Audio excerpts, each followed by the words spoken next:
여보세요? 여보세요?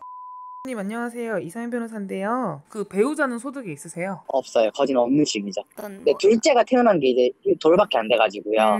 네. 그러니까 제가 통신업이다 보니까 네. 대표님한테 지인 거 와이프가 넘겨주면 그거에 대해서 수수료 받는 거? 한두 음, 번씩? 네. 근데 채무가 3천에서 5천이면 좀 갭이 좀 큰데 어느 정도로 보면 될까요? 그러면 3천 정도요. 3천이요?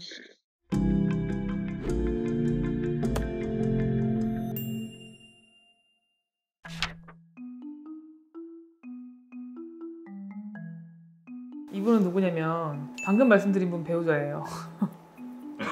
이분이 또 이렇게 대출을 받게 된 그것도 경위를 말씀드리면, 이 배우자가 또 비트코인이랑 주식을 하면서 제가 월급을 다 넣었다 그랬잖아요. 그럼 생활비가 없을 거 아니에요. 이분이 또 대출을 받은 거예요. 돈이 없으니까. 그래서 처음에는 얘기를 안 했나 봐요. 이제 배우자가 왜 돈이 없는지에 대해서. 첨언을 좀 드리면, 아까 그분이 이제 약간 영업 소득자였기 때문에 영업이 안 되는 줄로 처음에 인식을 하고 계셨어요. 제가 이분이 아까 소득이 좀 적다 그랬잖아요. 거의 한 120만 원 정도? 이 정도로 월급을 받았어요. 왜냐면 이분은 어린 자녀가 두 분이나 있으니까 남편도 밖에 나가서 일을 하고, 이분이 이제 풀로 일을 할 수가 없잖아요. 그래서 파트타임 같은 걸로 해가지고 생계를 어떻게 마련을 했던 이제 분이었는데, 남편분께서 아이 2명을 다 생계비로 넣었다 그랬잖아요. 그러니까 자녀를 부양가족으로 넣었다 그랬잖아요. 그럼 이분 같은 경우에는 이제 자녀를 다시 부양가족으로 넣을 수 없잖아요. 그래서 지금 이 소득으로 그냥 1인 가구 생계비로 지금 신청을 한 거예요. 그래서 이분은 그 1인 가구 최저 생계비를 제외하고 매달 17만 원씩 납부를 했고, 그래서 총 채무액이 이제 2,700 정도인데 원금 22% 내는 걸로, 그러니까 탕감액이 2,100만 원 정도인데 600만 원 정도를 내는 걸로 정리를 해서 마무리가 됐던 이제 케이스예요. 그러니까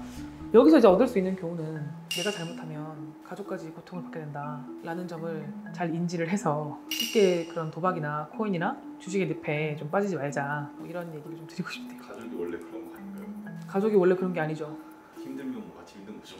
그쵸. 그래서 서로가 힘들지 않으려면은, 저는 가족의 가장 큰 역할은 오롯이 잘 사는 거라고 생각을 해요. 그러니까 서로서로 돕고 뭐 서로서로 잘해주고 금전적으로 보태고 정서적으로 기대고 이런 걸 떠나서 자기의 역할을 자기의 위치에서 충분히 잘 수행하는 게 가족의 굉장히 중요한 역할이라고 생각을 해요. 방금 말씀하신 역할을 잘 하고 계신 거잖아요. 아, 그럼요. 저는 거의 뭐 장녀이자 장남이자 뭐 막내이자 뭐 가장이자 모든 역할을 다 하고 있는데. 그러면은 그 결혼한 사이잖아요. 그럼 처음부터 부부는 둘 다 개인의 생을 해야겠다라고 생각하고 오시는 건가요? 아니면은 설득을 하시는 건가요?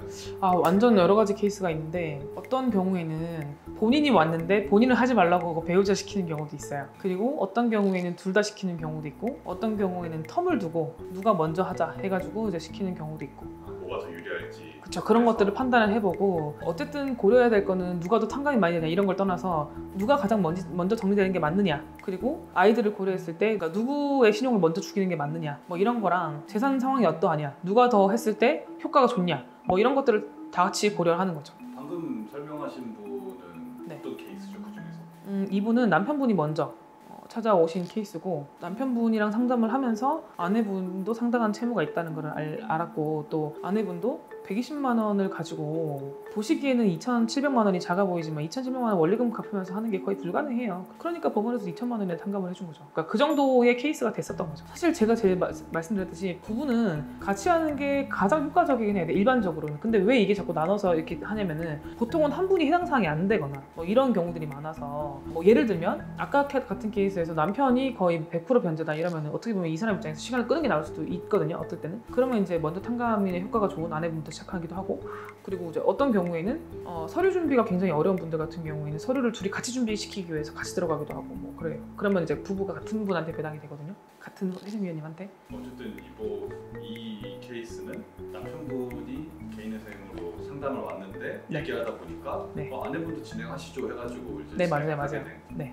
그렇게 해서 진행을 하시기도 하고, 그래도 뭐 아내 거는 그래도 뭐 갚아야 되겠다고 생각해서 안 하시는 분도 있고 뭐 그런 거죠. 뭐 개인 생이 꼭 필수는 아니니까. 아무튼 그래서 이것도 저희가 잘 이 가족은 이제 화목하게 살고 있겠죠? 이거 다 갚았어요. 아니요. 2020년이니까 내년에 끝나네요. 네, 한 분은 4월에 개시 결정, 그러니까 2020년 4월, 한 분은 2020년 8월에 개시 결정이 났으니까 한 1년 남았네요. 잘 갖고 계시겠죠? 네, 이상입니다.